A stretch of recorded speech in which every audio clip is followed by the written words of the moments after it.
Hello everyone, this is Jonathan here, and in this final video in the Block Breaker series, we are going to complete everything by making our special purple block that we created have a secondary function where it has a chance to make our regular ball turn into a special purple ball that can destroy any brick, including the unbreakable ones, in just one hit. So let's get right into it. And how are we going to start? With something really exciting, right? Well, actually, we're just going to start by tidying up a few things that I forgot to do in some of the previous tutorials. So number one, I'm going to go on to the brick script and add in a separate sound effect for our purple brick. So where it says public audio clip crack, we're just going to create one that says special, save that, go back to our inspector, go to our sounds, and add that in.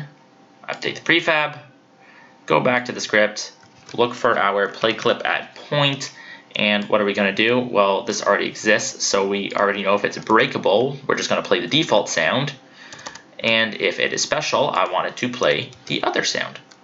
So instead of crack, we'll just say special, and I know this is a quieter sound, so I'm also going to up the volume to 0.5F, and let's just hit it and make sure that works. Yes, it does. You can hear it go off in the background there. Maybe still a little bit louder, but that's okay. Next, we're going to be dealing with level 3 in this case, because level 3 has all the colored bricks, including the unbreakable ones, but I didn't actually add in a canvas yet, or the gameplay controller. So make sure you have those things added. Make sure the main camera is attached to your canvas, and make sure that your gameplay controller is in there as well. And that the gameplay controller, I don't know why I didn't do this before, but take the live score from the canvas and the coin score and attach those on there as well, or else you will get a bunch of errors when you actually try to go into this later, which we don't want to happen. Cool. Okay, so now let's actually get going with our creating special bricks and balls. So I'm going to drop a few special bricks into this game scene, just so we can have something to work with. Make 5 of them just for playtesting purposes. Probably too many for an actual level, but that's okay. That's not what we're after right now. And so what are we going to do? We're going to add another ball in here and turn into a prefab, right? No, not in this time. What we're going to do is go into our ball script. So let's get that open as well. And we are going to make a sprite index. So if you don't remember, this is very similar to what we did with the brick before in the actual Udemy tutorials. So we're just going to call it public sprite, make it an array by using those square brackets, and we'll just call it a ball type, semicolon. And we will give, and it's going to show up here, we're going to give this a size of 2. Apply, I should be working on the prefab actually, not on the actual ball, or else I'm going to have to keep updating everything. And what are we going to give it as its sprites? Well, number one, we're going to give it its regular ball sprite, and we're going to have to import a new ball sprite. So I'm just going to take one from my other game that I made, put that in here, and I know it's going to be a little small, so I'm going to change the pixels per unit to 50. We can drag that in here to make sure it's approximately the same size. Zoom in a bit, and that looks about right. So I don't need this ball in the scene, but what I do need is to update my ball prefab to give it that second ball sprite. Okay, and again, I promise this will all make sense very shortly. Oh, and also while we're here, give the invincible, make sure the invincible brick has the proper game objects attached. So the invincible brick, again, do it from the prefab, needs a smoke element because we will be eventually blowing it up, which is something that was not happening before. And in order for all these things to work correctly, that has to be there. Okay, cool.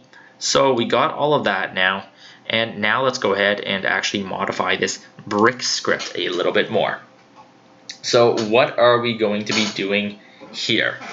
Well, we're going to need to do a few things, obviously. And let's get that open.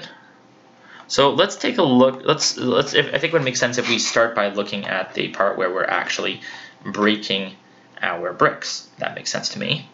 So under here where it says handle hits, that's for normal colored bricks, but we want handle special because that's where we handle the purple brick. So first things first, what are we going to do? Well, we already know that it needs to do these three things no matter what. So we're just going to leave those alone. But we are going to need to determine what this purple brick is going to be doing, whether it's going to be spawning extra balls or making our regular ball really powerful. So we need an integer, and we'll call it int brick effect. And we will make that equal to random.range between 0 and 1. And why did I type 2? Because in Unity, when you're using these random things, it starts counting from 0.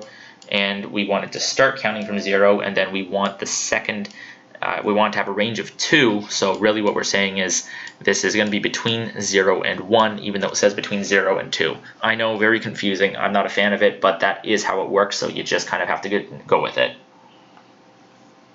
Okay, next, all this stuff is what we want to happen if we're spawning multiple balls. So we're just going to say if brick effect is equal to 0, then do all this stuff, indent that, and close that off. Oops. Close it off over here. I'm closing this. Oh no, this is my for loop. Got myself all confused. Do I have the right number of 18 and 18? Oh, I did enter it. I am losing my mind. Okay. And now we want to say else if, and we could just say else in this case because there's only 2 effects, but we're just doing this in case we want to add additional ball types or brick effects later. So if brick effect equals 1, then what are we going to do? Well, we are going to call a ball.instance. Remember, we did this before. We set this up so we can just call different classes or methods from the ball script. And we're going to call one we haven't created yet, so we're going to call it change ball type, and then we're going to pass through our brick effect. And again, if you're unfamiliar with this passing stuff, go watch my other video. Won't really explain it here, but you can just copy this change ball type because we're going to go into the ball script now, and we're going to go down to the very bottom, and we're going to create a new public void change ball type, and do it here. Only we're not going to just do the closed parentheses. We are going to have to pass through that variable we just wanted to pass. So we're going to create something here. We're going to call it ball number, and I will explain this in a second. So what are we going to do here within this change ball type? Well, we're probably going to change the ball type. I bet you didn't see that coming, did you? So we're going to do get component sprite renderer. This is nothing new. You've done this before with the bricks already. So close parentheses dot sprite equals ball type. This is the name of our array, and we are going to pass through that ball number. So I'll try to explain this a little bit, even though I said I wouldn't. I'm going to be nice. So if we look over here, we're taking this brick effect, the value that we stored in this brick effect, which we know happens to be 1 because it's only accessing this else if it says that 1 right here. And what we are going to do is we're taking that value of 1, which is stored here, and we are receiving that on the other end here in this variable int ball number. And then we're just setting our ball type equal to that ball number. And this is really, we could just type the number 1 in here instead and it would do the exact same thing. However, we are doing it this way just in case we want to have extra effects. It's less work for us. It's already set up. So try to use variables where possible. Also, our prefab for the extra balls, it's going to be asking us for this array stuff, and it's going to give us errors if we don't. So we're just going to go expand that to 2, and then we're going to type in go to our sprites and just add the regular ball for both sprites. Okay. So is this going to work? Let's try it out. Oh, look at that. It turns into a purple ball. Doesn't do anything special yet, but it does turn into a purple ball. Oh, and there we go. We got some regular balls too. So this purple brick now is doing 2 different things. That is working great. I'm collecting coins and they're not updating there, so obviously I did something else wrong. Not getting any errors, but I'll take a look into that in a bit. Okay, so next, let's finish working out what's actually going to happen when this ball drops, because I don't know if you noticed just now, but when the ball dropped, it still spawned as a purple ball, which is not the behavior we want. When the ball dies, we basically want it to show up as a regular ball again. So let's cheat a little bit and let's make a public static boolean in this case, and we'll call this Powerball active. And we're going to make this a public and static so we can access it from other scripts like our lose collider. And how are we going to do this now? Well, what we want to do is figure out whether or not this is active and then set up our ball based on that. So if we are turning the ball into a purple ball, we are going to set this to true. Powerball active equals true. And then where we are setting our ball position, and we're only setting it here because we set it up that way in another video. By default, it was happening in the start method, but we know this is happening here now. So we're just going to say if exclamation mark Powerball active, which is equivalent to saying if it is not active, then we are going to copy our get component for the sprite renderer, and in this case we're going to get rid of this ball num and just change it to 0, and then we can simply say else, because it's a boolean, it's either true or false, and we can paste it again, but this time we can type 1. Okay, now we actually need to figure out when to tell it when it is going to go back to being a regular ball, and I want to basically just do that when we lose the ball. You could also try to do it so when you start a new level it's going to go back to being a regular ball, but I actually want to say if you finish the existing level with the power ball, then you get to start the next one with it too. So I'm going to access my lose collider script. Okay, and here under trigger enter 2D, if it is not a collectible and if it is not an extra ball, so if it is our regular ball, then we're going to say ball dot powerball active equals false. Right? Makes sense? Oops, did I delete an L? When did that happen? Okay, hold on, and let's try this out. And let's try it out so we hopefully get a purple ball to spawn. Didn't work that time. There we go, it died. That's happening. Now I am sort of collecting coins. I don't know what's going on there yet. We'll take a look at that still.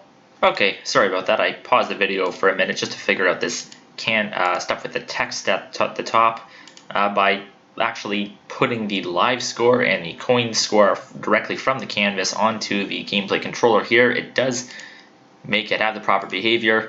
You really should be putting prefab onto prefab, but it might be a little different with the canvas. Honestly, I'm not sure at this point. It is kind of bugging me a bit. So that is one thing I will just have to figure out. But for now, it's a little ugly, but it does give us a working game.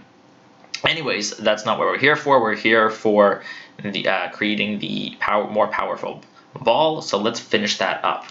So back into our brick script, we are going to take a look at where we are handling collisions. And in that, what we want to do is figure out how we're going to destroy a brick in one hit. And there is a fairly simple way to do that here, where we are saying handle hits. Remember, we want to basically come up with a way that we can increment this depending on if we know that the ball is a special type of ball hitting it. So what we can do is we can say if ball dot powerball active,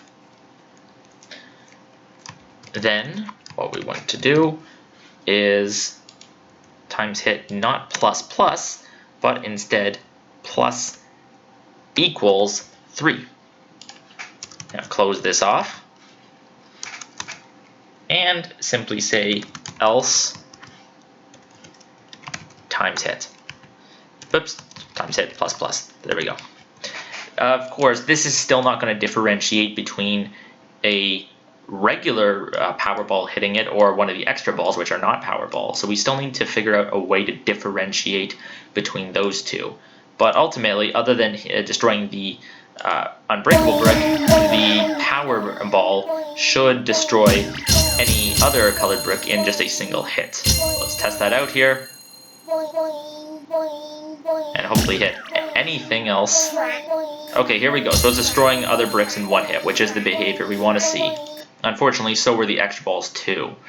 So how do we deal with that?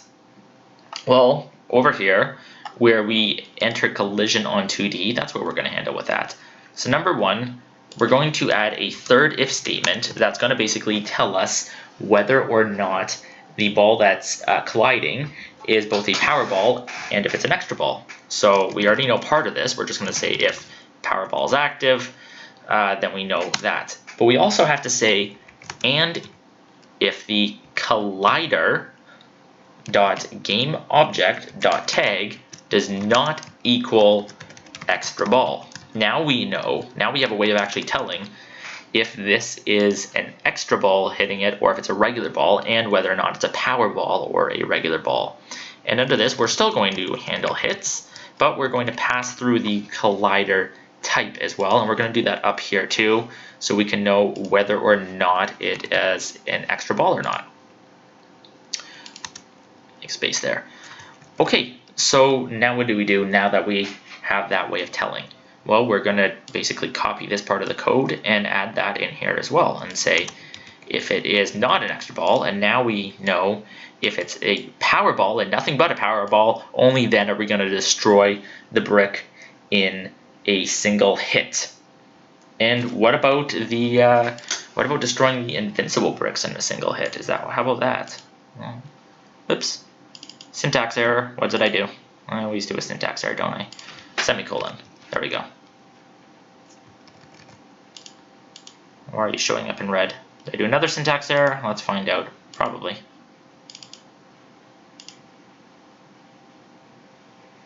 Handle hits takes one argument. Oh, of course, because I didn't actually receive in this call yet. So we need to type collision 2D goal. And now it has a way of telling what's actually hitting it. Oops. Okay, that didn't work. Let's try it again and try to get a purple ball. Oh, come on. Give me a purple ball. Sometimes it might take a few tries. Okay, there we go.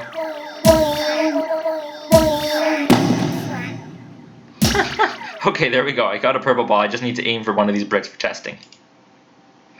Look at that. It destroys even the invincible brick in a single hit.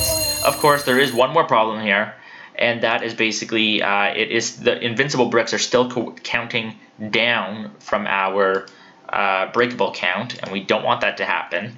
So what we can do is we can just put this in an if statement as well and say if breakable, if is breakable, then subtract the breakable count, and if not, then we just carry on. Because otherwise, if we break unbreakable bricks, our breakable count's going to go down, and then the game could end before all the actual bricks we want to be broken are broke. Wow, there's a lot of tongue twisters in this. I was not prepared. Okay, so there's one more thing we need to do here.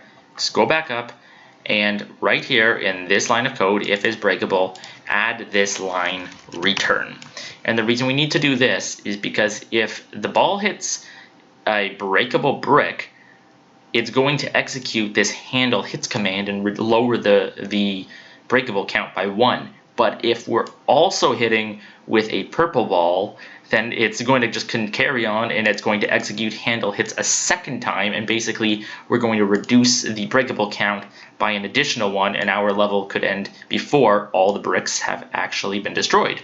But if we add this return statement here, as soon as it hits this, it's just going to exit the on collision, enter 2D, and we will be safe. So that's one final thing. Just make sure you add that in. Cool. Okay, so that is it's what it's supposed to be doing. It's turning into a purple ball that can destroy any colored brick, including unbreakables, in one hit. It has a chance of spawning the multiple balls, which act like normal balls, but they don't cause you to lose extra lives when you die. And by all intents and purposes, pretty much working. The only one thing I want to do here still is I want to clean up a little bit. This smoke. If you notice, there's a lot of smoke in the hierarchy here, and it's just a little messy, and it's bothering me. So I want to say smoke, add component, self destruct, And we're basically going to make just a very simple script. Open this up. And we don't need the update. We're just going to say destroy game object in timing, and we have to quickly declare a public variable timing, a public int timing, and by default set it to 3 seconds. And basically what this is going to do is it's going to destroy the game object within 3 seconds, because it was just getting a little messy in the hierarchy, and I don't like that. And also you can basically attach this self-destruct script to anything you want, and it would make it destroy within 3 seconds of being created. Probably don't need 3 seconds, but you can see in the hierarchy that the smoke is destroying itself now, so it's getting it cleaner. So there we go. We have a fully working block breaker game that basically concludes this series. So please give this video a thumbs up, subscribe, do all that fun stuff if you liked it. I really love your feedback. This is the first tutorial series I've ever done, so if you got something out of this, please let me know if you'd like to see more, if you'd like to see less. As an extra challenge to you, I will also encourage you to do a couple of things. And one, see if you can figure out a way to give the designer, yourself or someone else, the option of deciding whether or not these purple blocks will spawn multiple balls, turn the regular ball into a powerful one, or do neither. So maybe you could do some really cool stuff, like make a level entirely out of purple bricks, and you're not really going to know which ones do what. You can do that, and also maybe see if you can try to make an even more powerful ball that can just basically go straight through any bricks and destroy them as it hits them without bouncing off them, but it would bounce off the walls and would still cause you to lose and die. So there you go. We're done here. I hope you enjoyed. Please let me know if you have any questions. Thanks very much for watching.